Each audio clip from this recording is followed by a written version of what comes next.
দাজ্জাল আসার পরে ইরানের ইস্পাহান নামক জেলা থেকে বা এরিয়া থেকে 70,000 মানুষ বের হবে যারা দাজ্জালের অনুসারী হবে। তো ইস্পাহান থেকে 70,000 দাজ্জালের অনুসারী কিভাবে বের হবে, এ ব্যাপারে আসলে কি কোনো হাদিস আছে?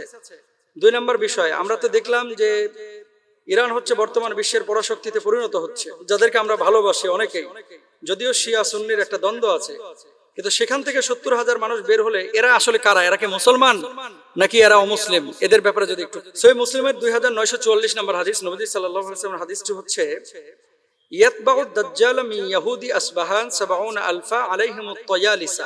নবী সাল্লাল্লাহু আলাইহি ওয়াসাল্লাম বলছেন, ইহুদিদের মধ্য থেকে, মানে আসবাহান শব্দের অর্থ হচ্ছে এই যে ইস্পাহান, ইরানের ইস্পাহান আর কি, এখান থেকে 70,000 ইহুদি তারা দাজ্জালের অনুসরণ করবে। এখানে উল্লেখ করে দেওয়া হয়েছে যে তারা ইহুদি হবে, মুসলমানদের কথা তো বলা হয়নি। আলাইহিমুত তায়ালিসা, এবং তাদের উপরে একটা চাদর বিছানো থাকবে, চাদর, এই ঘাট থেকে একটা চাদর ঝুলানো থাকবে। এখন আপনি বলেন তো, অনেকে বলে যে হুজুর ইরানিদের তো ঘাড়ের উপর চাদর বিছানো থাকে, আফগানিস্তানের মানুষ, খোরাসানের মানুষের ঘাড়ের উপর তো চাদর বিছানো থাকে, তো এরা তো মুসলিম। আর ইরানে কি এত ইহুদি আছে? এখন ইস্পাহানে বা আসবাহানে এখন ইহুদি এত নাই, পরবর্তীতে যে হবে না এটার গ্যারান্টি আপনাকে কে দিয়েছে?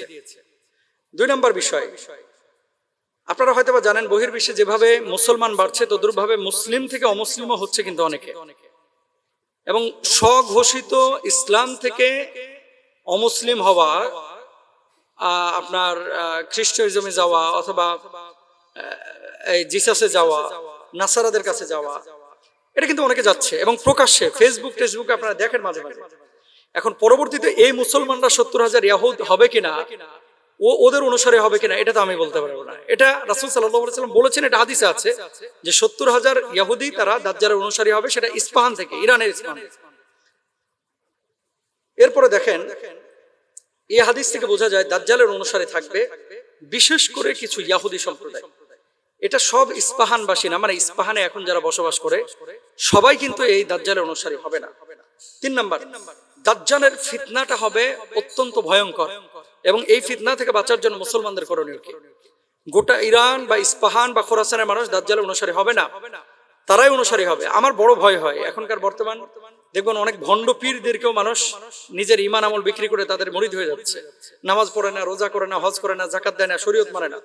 তাহলে দাজ্জাল যখন এক হাতে জান্নাত এবং জাহান্নাম দেখাবে, তখন এই মুরিদরা কি করবে? এই মুরিদরা তখন কি করবে? আমার বড় আফসোস হয়। তা আপনি ইহুদের কাছে যাচ্ছেন কেন? এরাই তো সবার আগে হয়ে যাবে।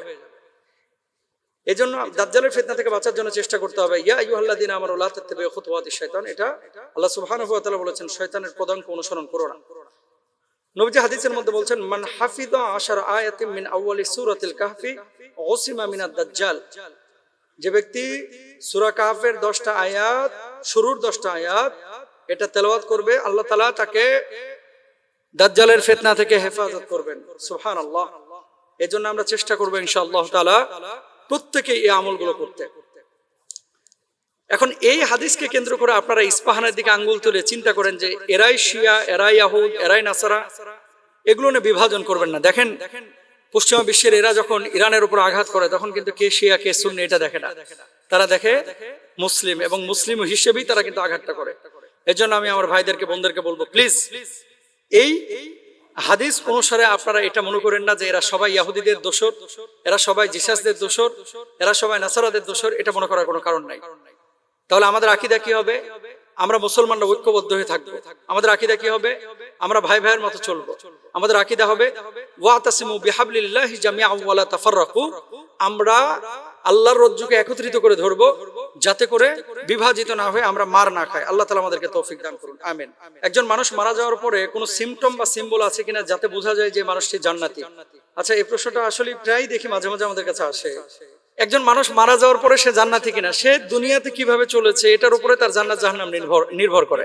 এখন মানুষটা যদি নামাজ পড়ে, মানুষটা যদি দিনদার হয়, মানুষটা যদি হারামখোর না হয়, মানুষটা যদি হালাল জীবন যাপন করে, অবশ্যই তো সে জান্নাতে যাবে, কোনো সন্দেহ নাই, বিলা শুবহাতে সে জান্নাতে যাবে। এখন কথা হচ্ছে রাসূল আকরাম সাল্লাল্লাহু আলাইহি ওয়াসাল্লামের তারপরে কিছু হাদিস দেখা যায় যে হাদিসগুলোতে বোঝা যায় যে মানুষটি জান্নাতি।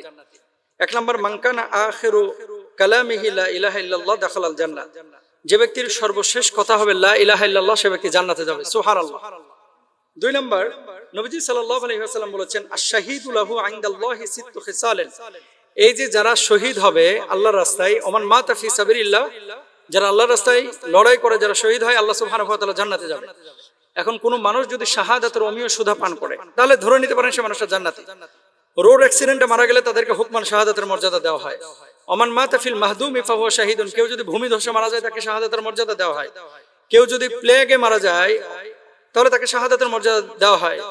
কেউ যদি সন্তান জন্মদানের সময় ডেলিভারির সময় মারা যায় তাকে শাহাদাতের মর্যাদা দেওয়া হয়। এখন এই ধরনের মৃত্যু আগুনে, ওমান মাতা ফিল গারিকি ফাহুয়া শাহিদুন, কেউ পানিতে ডুবে মারা গিয়েছে তাকে শাহাদাতের মর্যাদা দেওয়া হয়।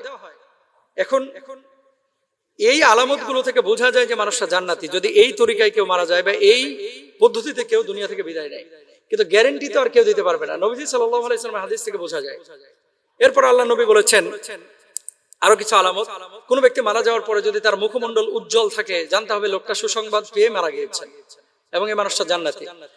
মৃত ব্যক্তির কপাল যদি ঘর্মাক্ত হয়, কপাল, তাহলে জেনে নিতে হবে লোকটা জান্নাতি ইনশাআল্লাহ। মৃত লাশ রাখার পরে তার শরীর থেকে যদি সুগন্ধি বের হয়, কবর থেকে যদি সুগন্ধি বের হয়, জেনে নিতে পারেন বা ধরে নিতে পারেন লোকটা জান্নাতে যাবে ইনশাআল্লাহ। মরার আগে অনেক মানুষ দেখবেন লা ইলাহা ইল্লাল্লাহ, লা ইলাহা ইল্লাল্লাহ, ইল্লাল্লাহ ইল্লাল্লাহ ইল্লাল্লাহ ইল্লাল্লাহ, আল্লাহ আল্লাহ আল্লাহ আল্লাহ, লা ইলাহা ইল্লাল্লাহ, ইন্না লিল্লাহ, এরকম বলে মরে, ধরে নেবেন লোকটা জান্নাতি। সুবহানাল্লাহ। এবং কোন মানুষ যদি জুমার রাত্রে মারা যায় বা জুমার দিনে মারা যায়, অর্থাৎ বৃহস্পতিবার সন্ধ্যা থেকে নিয়ে শুক্রবার সন্ধ্যার মধ্যে, এই সময় যদি কোনো মানুষ মারা যায় তাহলে জেনে নিতে হবে লোকটা জান্নাতি। এখন দেখেন এই আলামত বা সিমটম গুলো অনুযায়ী বলা যেতে পারে যে লোকটা জান্নাতে যাবেন ইনশাআল্লাহ, কিন্তু আপনি এটা গ্যারান্টি দিতে পারবেন না। ইন্নাল্লাযীনা ক্বালু রাব্বুনাল্লাহু সুম্মা ইসতাকামু তাতানাজ্জালু আলাইহিমুল মালায়েকা, যদি ইস্তেকামতের সাথে আপনি দিনের উপরে অবিচল থাকেন, এমত অবস্থায় যদি আপনি মারা যায়, সাদা শুভ্র পোশাক পরিহিত ফেরেশতারা ওই ব্যক্তির কাছে আসে, জান্নাতের নাজ নিয়ামত তার সামনে ধরে, এবং এই নাজ নিয়ামত ধরার পরে লোকটা সেদিকে তাকায় থাকে। মা যখন বাচ্চাকে স্তন পান করায়, ওই বাচ্চাটা যেমনই ভাবে ঘুমিয়ে যায়, ঘুমানোর পরে স্তন মা যদি বাচ্চার মুখ থেকে টেনে নেয়, যেমনই ভাবে বাচ্চা বুঝতে পারে না, মুমিনের রূহটা কবজ হবে, মুমিন বুঝতে পারবে না, এত সহজ মৃত্যু হবে। সুবহানাল্লাহ। তবে হ্যাঁ, কখনো কখনো মৃত্যুর সময় আল্লাহ তাআলা কষ্ট দেন। কেন? আখিরাতের আযাব লাঘবের জন্য। এজন্য কারো মৃত্যু কষ্টের সাথে হয়েছে ধরে নেবেন না সে লোকটা জাহান্নামী, বরঞ্চ আল্লাহ তাআলা তাকে শাস্তি দিয়ে আবার জান্নাতে দিবেন। আর মনে রাখবেন, যে ব্যক্তি একবার কালিমা পড়েছে, মান ক্বালা লা ইলাহা ইল্লাল্লাহ ফাদাখালাল জান্নাহ, জীবনে একবার যে কালিমা পড়েছে, আল্লাহ, আল্লাহর নবীকে, আখিরাতকে, কোরআনকে, ফেরেশতাকে বিশ্বাস করেছে, কোনো না কোনো দিন জান্নাতে যাবেই যাবে ইনশাআল্লাহ। আল্লাহ তৌফিক দান করুন।